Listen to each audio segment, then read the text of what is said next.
Hi, എൻ്റെ ലൈഫിൽ ഒരു 5 വർഷം മുമ്പ് എനിക്കുണ്ടായൊരു അനുഭവം പറയുന്നതിന് വേണ്ടിയിട്ടാണ് ഈ വീഡിയോ ഞാൻ റെക്കോർഡ് ചെയ്യുന്നത്. അതെന്തിന് 5 വർഷം മുമ്പുള്ള അനുഭവം ഇപ്പോൾ പറയുന്നു എന്ന് ചോദിച്ചു കഴിഞ്ഞാൽ, ഇപ്പോൾ പറയേണ്ട ഒരു സാഹചര്യം വന്നു. അതുകൊണ്ട് സ്ഥിരമായിട്ട് എൻ്റെ യൂട്യൂബ് കാണുന്നവരാണെങ്കിൽ, അല്ലെങ്കിൽ ഞാൻ ഈ പറയുന്ന മാറ്ററിനെ കുറിച്ച് അറിയുന്ന വ്യക്തികളാണെങ്കിൽ മനസ്സിലാവും എന്താണ് ഇപ്പോഴത്തെ ആ സാഹചര്യമെന്ന്. 5 വർഷം മുമ്പ്, അത് 5 അല്ല 6 വർഷം, ഏതാണ്ട് 6 വർഷമായി. 6 വർഷം മുമ്പ് ഭയങ്കരമായിട്ടൊരു സാമ്പത്തിക പ്രശ്നം എനിക്ക് വന്നു.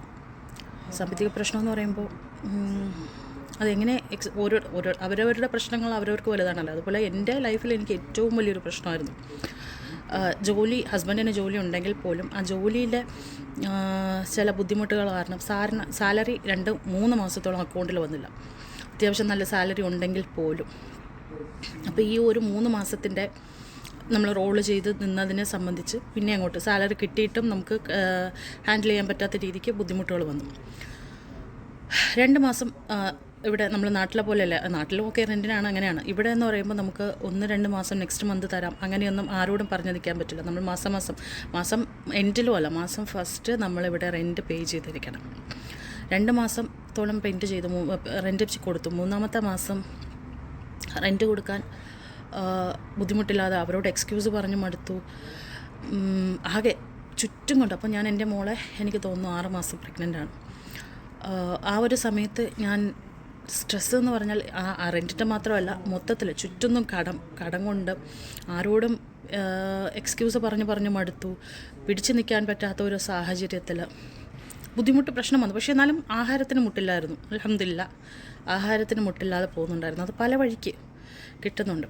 ലാസ്റ്റ് റെൻറ്റ് കൊടുക്കാമെന്ന് പറഞ്ഞ ലാസ്റ്റ് ദിവസമായിട്ട് ഞാൻ നൈറ്റ് ബിൽഡിങ്ങിൻ്റെ താഴെ ഇങ്ങനെ ഞാനും എൻ്റെ ഭർത്താവും കൂടി ഇരിക്കുകയാണ്.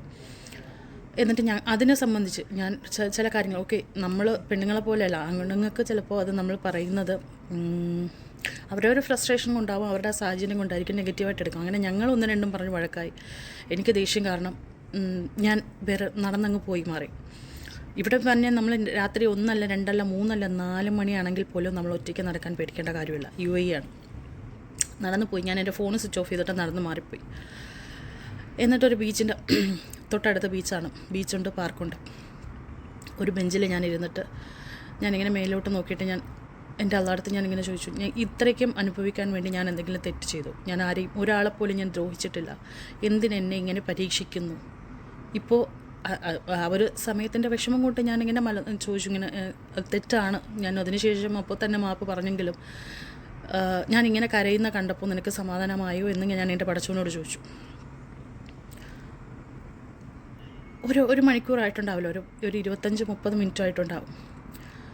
ഒരാൾ ജസ്റ്റ് വണ്ടിയും കൊണ്ട് പാസ് ചെയ്ത് പോയിട്ട് ഞാനിങ്ങനെ ഒറ്റയ്ക്ക് ഇരിക്കുന്ന കണ്ടിട്ടായിരിക്കാം, വണ്ടി നിർത്തിയിട്ട് എന്നോട് എന്താണെന്ന് ചോദിച്ചു. അപ്പോൾ ഞാൻ ഒന്നും മിണ്ടാതെ എണീറ്റ് മാറി കുറച്ചുകൂടെ ആൾക്കാരുള്ള ഏരിയയിലോട്ട് പോയി. കാരണം ഞാൻ വിചാരിച്ചു അത് രാത്രി ഒരു സമയത്ത് ഒരു പെണ്ണ് ഒറ്റയ്ക്ക് ഇരിക്കുമ്പോൾ ഒരു ആണുങ്ങൾ വരുമല്ലോ ചില ബുദ്ധിമുട്ടുകൾ ഉണ്ടാക്കാനായിട്ട്.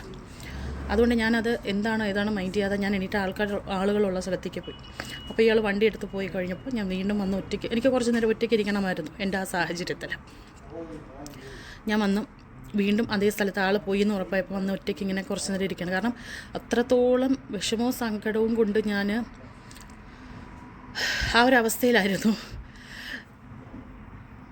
അപ്പോൾ വീണ്ടും ആ ആൾ വണ്ടി കൊണ്ട് നിർത്തി ഇറങ്ങി വന്നിട്ട് പറഞ്ഞു, സിസ്റ്റർ, എങ്ങനെ കാണിച്ചു, സിസ്റ്റർ എന്ന് പറഞ്ഞു. ഓക്കെ, അപ്പോൾ ഞാൻ എണീറ്റ് പോകാൻ പോയപ്പോൾ അയാളിങ്ങനെ 1 മിനിറ്റ് എന്ന് പറഞ്ഞിട്ട്, സിസ്റ്റർ, ആൾ അറബ് വംശജനാണ്, ബട്ട് എമിറാത്തി അല്ല, UAE പൗരനല്ല. എന്നെ തെറ്റിദ്ധരിക്കരുത്, അറബിയിലാണ് പറയുന്നത്, അറബിയും ഇംഗ്ലീഷും കൂടെ മിക്സായിട്ട്. എന്നെ തെറ്റിദ്ധരിക്കരുത്. ഈ ഒരു സമയത്ത് നീ ഒരു ഗർഭിണി ഇവിടെ ഇരിക്കുന്നു, എനിക്കറിയാം എന്തോ പ്രശ്നമുണ്ട് നിനക്കെന്ന്. എന്നെക്കൊണ്ട് പറ്റുന്നതാണെങ്കിൽ ഞാൻ നിന്നെ സഹായിക്കും. എനിക്കിപ്പോൾ പോലും 6 വർഷമായി. ഞാൻ പറഞ്ഞില്ല, നിങ്ങളെക്കൊണ്ട് പറ്റുന്നതല്ല, കുഴപ്പമില്ല, എന്നെക്കൊണ്ട് പറ്റുമോ ഇല്ലേ എന്നുള്ളത് നിങ്ങൾക്കറിയില്ലല്ലോ, പറയും. ഞാൻ പറഞ്ഞു, ഇങ്ങനെയാണ് എൻ്റെ പ്രശ്നങ്ങൾ. എനിക്കിപ്പോൾ ഈ നിമിഷം എനിക്ക് 4000 ദിർഹം വേണം. 4000 ദിർഹം മീൻസ് നാട്ടിലെ 1,00,000 മേലെ.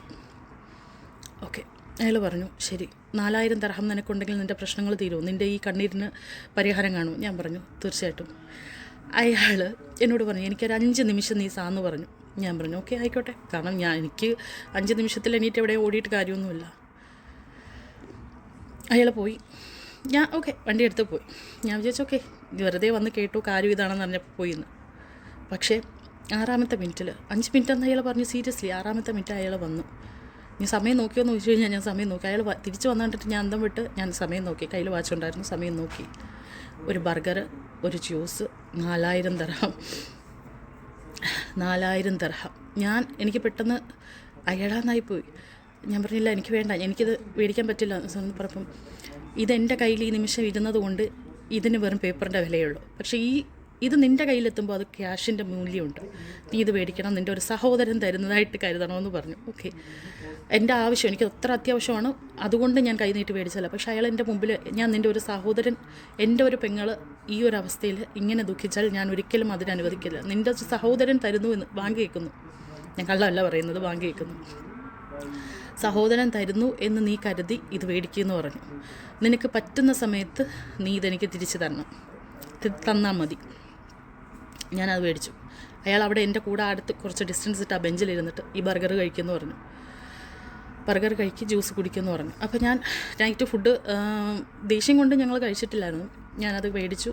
ഞാൻ പറഞ്ഞു ഞാൻ കഴിക്കാം, അല്ല നീ കഴിച്ചിട്ടേ ഞാൻ പോകുന്നുള്ളൂ എന്ന് പറഞ്ഞു. ഞാൻ ഈ സമയം എൻ്റെ മൊബൈൽ ഓൺ ചെയ്തിട്ട് ഞാൻ എൻ്റെ ഹസ്ബൻഡിനെ വിളിച്ചു, കാരണം ആളിനെ ഒന്ന് മീറ്റ് ചെയ്യിക്കാനായിട്ട്.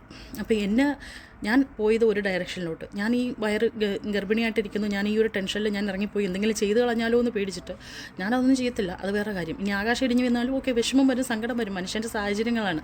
പക്ഷേ എന്നാലും ഞാൻ പിടിച്ച് നിൽക്കും. ആൾ എന്നെ തിരക്കി ഓപ്പോസിറ്റ് ഡയറക്ഷൻ പോയി. കാരണം ഞങ്ങൾ കൂടുതലും നടക്കുകയും പോവുകയും ഒക്കെ ചെയ്യുന്നത് ഈ ആൾ പോയ വഴിയാണ്. അപ്പോൾ ഞാൻ ആ വഴി എങ്ങോട്ടോ നടന്നു എന്ന് പറഞ്ഞ് പുള്ളി പോയതാണ്. ഞാൻ വിളിച്ചിട്ട് പറഞ്ഞു. അപ്പം ഞാൻ ഫോൺ ഓണാക്കിയതും എനിക്ക് കോള് വന്നു. ഇങ്ങോട്ട് കുറേ മിസ് കോളിൻ്റെ നോട്ടിഫിക്കേഷൻ വന്നു, കോള് വന്നു. നീ എവിടെയാണെന്ന് ചോദിച്ചു. ഞാൻ പറഞ്ഞു ഞാൻ ഇന്ന സ്ഥലത്തുണ്ട്, ഇങ്ങോട്ട് പെട്ടെന്ന് വന്നു. അപ്പോൾ പെട്ടെന്ന് വന്ന് ഞാൻ പറഞ്ഞപ്പോൾ ആൾ വിചാരിച്ചു എനിക്കെന്തോ ബുദ്ധിമുട്ട് വന്നു. അപ്പം ഞാൻ പറഞ്ഞു ആളിപ്പോൾ വരും, കുഴപ്പമില്ലാന്ന്. അങ്ങനെ ആൾ ഓടി. ആ പാവം അവിടെ നിന്ന് ഏതാണ്ട് 1 കിലോമീറ്റർ മേലെ ഉണ്ടായിരുന്നു. അവിടെ നിന്ന് ഓടി എൻ്റെ അടുത്ത് വന്നു. എന്ത് പറ്റിയെന്ന് ചോദിച്ചപ്പോൾ ഞാൻ പറഞ്ഞില്ല ഒന്നും പറ്റില്ല. അപ്പോൾ എൻ്റെ കൂടെ ഒരാളൂടെ നിൽക്കുന്നുണ്ട്. അപ്പോൾ ആൾ നല്ല ടെൻഷനായി. ഞാൻ ചോദിച്ചു എന്ത് പറ്റിയെന്ന് ചോദിച്ചപ്പോൾ എന്നോട് ചോദിച്ചപ്പോൾ ഞാൻ പറഞ്ഞില്ല ഒന്നുമില്ല, എനിക്കറിയില്ല. അപ്പോൾ പേര് പറഞ്ഞു സാം. എൻ്റെ ഫോണിൽ എപ്പോഴും ഞാൻ സേവ് ചെയ്തിരിക്കുന്നത് സാം ഏഞ്ചൽ എന്നാണ്. ഇങ്ങനെ പരിചയപ്പെട്ട് അപ്പോൾ ആളിനും പെട്ടെന്നൊരിത് ഓക്കെ ബുദ്ധിമുട്ടാണ്, വിഷമം വന്നു. പക്ഷെ എന്നാലും പറഞ്ഞു. അപ്പം എൻ്റെ ഹസ്ബൻഡിന് കൈ കൊടുത്ത് തോളത്ത് പിടിച്ചിട്ട് പറഞ്ഞു ബ്രദർ അത് നിങ്ങൾക്കാണിപ്പോൾ ആവശ്യമെന്ന് പറഞ്ഞിട്ട് പുള്ളി പോയതാണ്. ഞാൻ അതിനുശേഷം പല തവണ ഞാൻ വിളിച്ചു ഇതൊന്ന് തിരിച്ചേൽപ്പിക്കാനായിട്ട്. അപ്പോൾ പറഞ്ഞു അത് ഇരിക്കട്ടെ, എനിക്ക് ആവശ്യം ഒരിക്കൽ വരുന്ന സമയത്ത് നിങ്ങളുടെ കയ്യിലുണ്ടെങ്കിൽ മാത്രം എനിക്ക് തന്നാൽ മതി എന്ന് പറഞ്ഞിട്ട്. ഞാനിപ്പോൾ ഈ ഒരു സന്ദർഭം അല്ലെങ്കിൽ ഈ ഒരു കാര്യം ഇവിടെ പറയാൻ റീസൺ എന്താണെന്നറിയാമോ? ബുദ്ധിമുട്ടുകൾ വരും. നമ്മൾ ആരെങ്കിലും ദ്രോഹിച്ചിട്ടായിരിക്കണമെന്നില്ല നമുക്ക് ബുദ്ധിമുട്ടുകൾ നമ്മുടെ ജീവിതത്തിൽ വരുന്നത്. പക്ഷേ അങ്ങനെ ദ്രോഹിക്കാതെ നമുക്ക് വരുന്ന ബുദ്ധിമുട്ടുകളിൽ പ്രാർത്ഥനയോ അല്ലെങ്കിൽ നമ്മളെപ്പോഴെങ്കിലും ആരെങ്കിലും ഒരു തവണ ഒരു വാക്കുകൾ കൊണ്ടെങ്കിലും നമ്മൾ അവരെ ആശ്വസിപ്പിച്ചിട്ടുണ്ടെങ്കിൽ അവരുടെ ഒരു പ്രാർത്ഥനയോ അല്ലെങ്കിൽ അവരുടെ മനസ്സിൽ ആ സമയം തോന്നിയ സന്തോഷമോ കൊണ്ട് നമ്മുടെ പല ബുദ്ധിമുട്ടുകൾക്കും നമുക്ക് കൈത്താങ്ങ് കിട്ടും. അത് എൻ്റെ ജീവിതത്തിലൂടെ എനിക്ക് മനസ്സിലായ ഒരു കാര്യമാണ്. അപ്പോൾ അഹങ്കാരം വേണം സ്ത്രീകൾക്ക്, ആണുങ്ങളുടെ മേലെ വേണമെന്നല്ല, എന്നാലും കുറേയൊക്കെ അഹങ്കാരമാവാം, അല്ലെങ്കിൽ ആത്മധൈര്യം, വിശ്വാസം, കോൺഫിഡൻസ്, എനിക്ക് എന്തും പറ്റുമെന്നുള്ള ഒരു വിൽ പവർ, ഇതൊക്കെ സ്ത്രീകൾക്ക് ആവശ്യമാണ്. ഇതൊക്കെ ഉള്ളൊരു വ്യക്തിയാണ് ഞാൻ.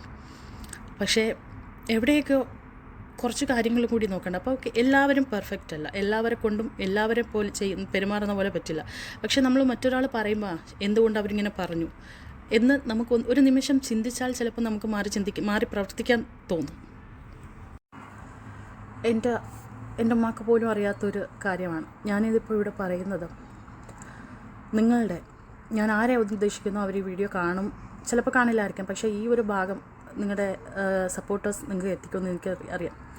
പലപ്പോഴും നിങ്ങൾ തെറി വിളിച്ചവർ വന്ന് കരയും, നിങ്ങൾ ക്യാഷ് പറ്റിച്ചവർ വന്ന് കരയുകയും നിങ്ങൾ തെറി വിളിക്കും.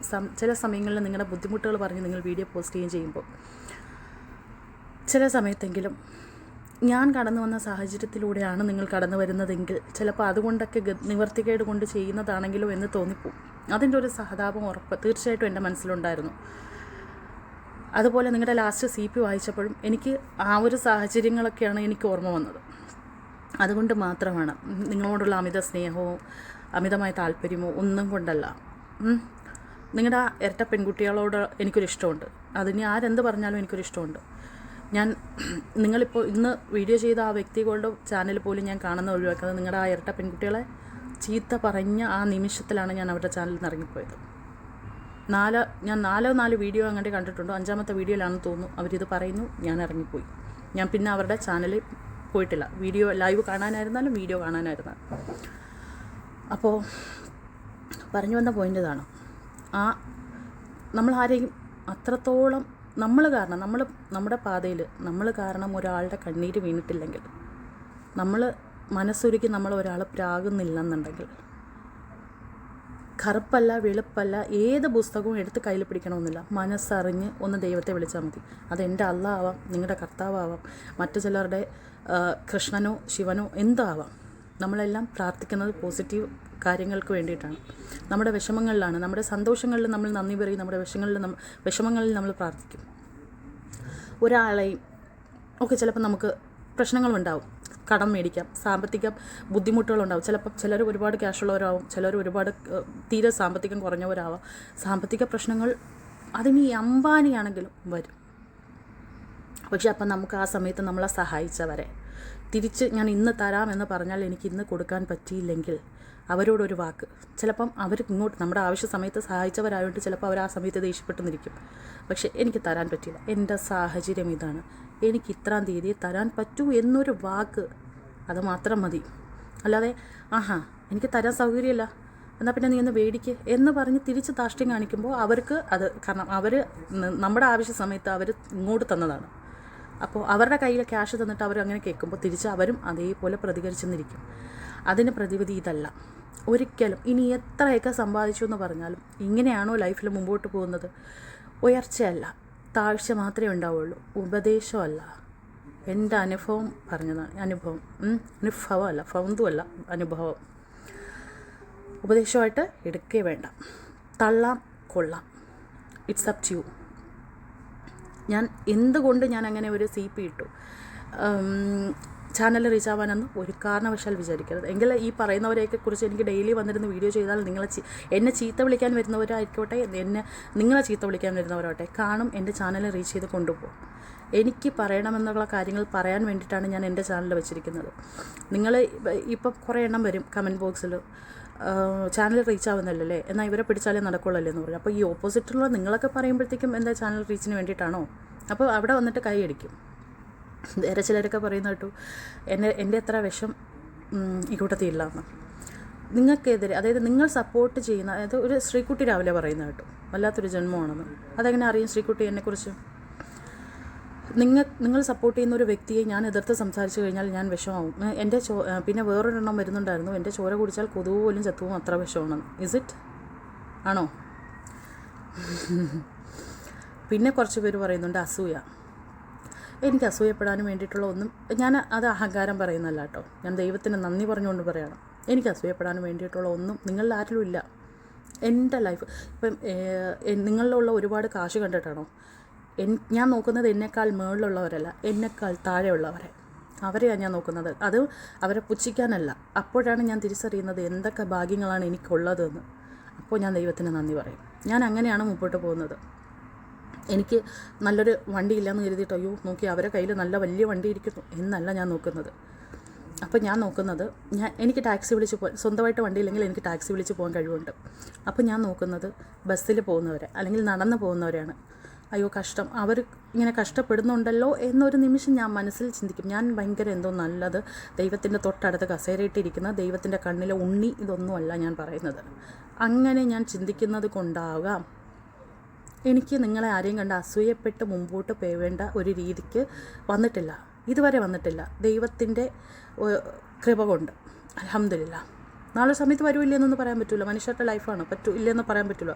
പക്ഷെ അപ്പോഴും മറ്റുള്ളവരെ ദ്രോഹിക്കാതെയാണ് ഞാൻ മുമ്പോട്ട് പോകുന്നുണ്ടെങ്കിൽ എന്തും, എനിക്ക് ആരോഗ്യമുണ്ട്, എനിക്ക് 2 കൈയുണ്ട്, അതിൽ 10 വിരലുണ്ട്, 2 കാലുണ്ട്, 2 കണ്ണ്, ഇതെല്ലാം അൽഹംദുലില്ലാഹ് ഒരു പെർഫെക്റ്റ് ബോഡിയാണ് എനിക്ക് തന്നിരിക്കുന്നത്. ഒരു മനസ്സുണ്ട്, എങ്ങനെയും ഞാൻ മുമ്പോട്ട് പോകുമെന്ന് എനിക്കറിയാം.